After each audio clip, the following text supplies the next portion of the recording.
변호사를 선임하면 수사관이 싫어할까? 그 생각 다시 해보셔야 됩니다. 자, 생각을 한번 해보세요. 여러분이 토끼고 눈앞에 배고파가지고 며칠 굶은 사자가 있어요. 근데 그 상황에서 뭐라 하시겠어요? 내가 도망가면 저 사자가 기분 나빠하지 않을까? 말이 됩니까 이게? 멍 같은 소리예요. 상담하다 보면 정말 많이 나오는 질문이 있습니다.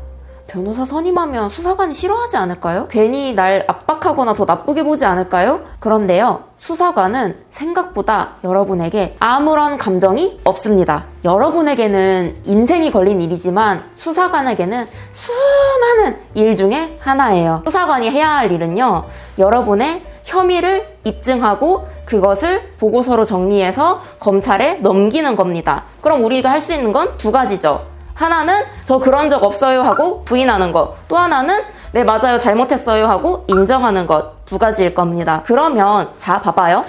혐의를 부인한다고 칩시다. 그러면 어차피 혐의를 인정하려는 수사관과 나 그런 적 없어요 하고 부인하려는 나, 서로 상반된 입장이고 서로의 의견과 주장, 해야 할 일이 대치되기 때문에 결국 싸우게 됩니다. 그럼 싸울 때 뭐가 필요해요? 내 편이 필요해요. 1대1로 붙는 거 아니잖아요. 수사관은요, 수사기관이고요. 당연히 그 경찰이라는 단체입니다. 거기에 나 혼자 맨몸으로 뛰어들어서 뭐 어쩔 거예요. 든든하게 같이 가줄 수 있는 내 패거리를 만들어야죠. 그게 누구다?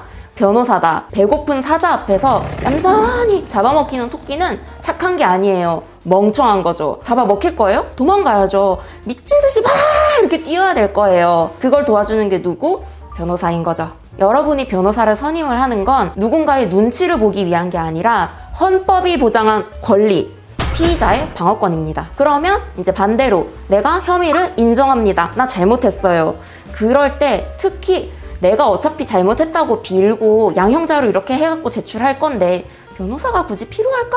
라고 생각하시는 분들도 있고, 혐의를 인정하니까 더더욱 변호사를 선임을 하면 괜히 쟤 캥기는 거 있는 거 아니야 하고 생각하면서 안 좋게 보지 않을까? 라고 생각하는 분들이 정말 많습니다. 단호하게 말씀드릴게요.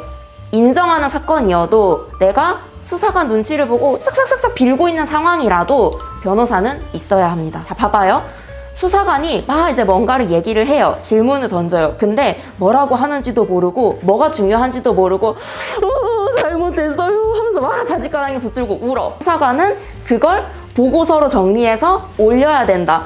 이 피의자가 내 바짓가랑이를 붙들고 엉엉 울었다라고 적어서 올릴까요? 말도 안 되죠.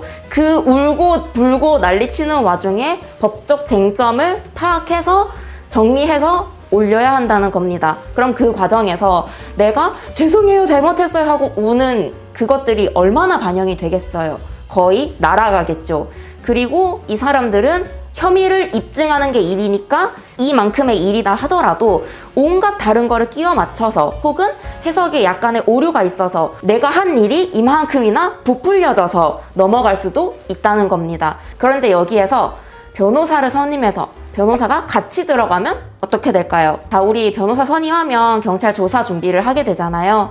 그때 뭐 합니까? 조사에 앞서서 사건의 사실관계를 명확하게 정리하고 그거에 맞춰서 내가 어떤 방향을 할지 설정을 하고 그에 따라 진술에 대한 준비, 이런 질문이 왔을 때 이런 대답을 한다, 이런 문제에서는 내가 이런 주장을 해야 한다를 명확하게 먼저 정리를 하고 수사관 앞으로 갑니다. 조사를 받게 되겠죠. 내가 막 이렇게 울어요. 근데 옆에서 변호사가 딱 중심 잡고 네 거기까지 우세요 하고 해야 할 일을 알려주고 쟁점과 중심과 사실관계를 명확하게 정리해서 수사관에게 전달을 한다면 수사관은 할 일이 이 울고불고 난리친 거를 정리할 게 아니고 깔끔하게 정리되어 있는 내용을 요약해서 올리면 됩니다. 어떨 때는요, 변호인이 정리해서 준 거를 컨트롤 C, 컨트롤 V에서 올릴 수도 있어요. 얼마나 깔끔하게 정리를 하면.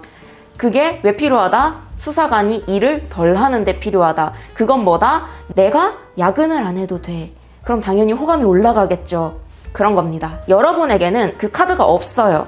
여러분에게 없는 카드를 우리가 갖고 있는 거죠. 누가? 변호사가. 변호사는 수사관을 편하게 해주고 호감을 살 수 있는 카드를 가지고 있어요. 뭐? 일을 편하게 해줄 수 있다는 거, 쟁점과 법적인 논리와 이런 모든 것들을 깔끔하게 정리해서 그저 올리기만 하면 되도록 편하게 해줄 수 있는 카드를 가지고 있다. 그리고 그 카드를 사용할 수 있게끔 변호인을 선임하는 거는 피의자의 보장된 권리입니다. 그렇기 때문에 당연히 보장된 권리를 행사하는 걸로 기분 나빠할 공무원은 없고 권리 위에 잠자는 자는 보호받지 못한다는 말 들어보셨죠? 선생님이 그 방어권 행사하는 걸 포기한다고 그걸 좋게 봐주는 사람도 없습니다. 수사관의 눈치를 보느라 내가 행사할 수 있는 방어권을 포기하고 쭈글쭈글 하고 있는 거는요, 그 누구에게도 도움이 되지 않고 오히려 내 인생을 저 밑바닥으로 떨어뜨리는, 내가 내 동아줄을 모두 놔버리고 떨어져 버리는 행위에 지나지 않습니다. 변호사를 선임하면 수사관이 싫어할까? 그 생각 다시 해보셔야 됩니다.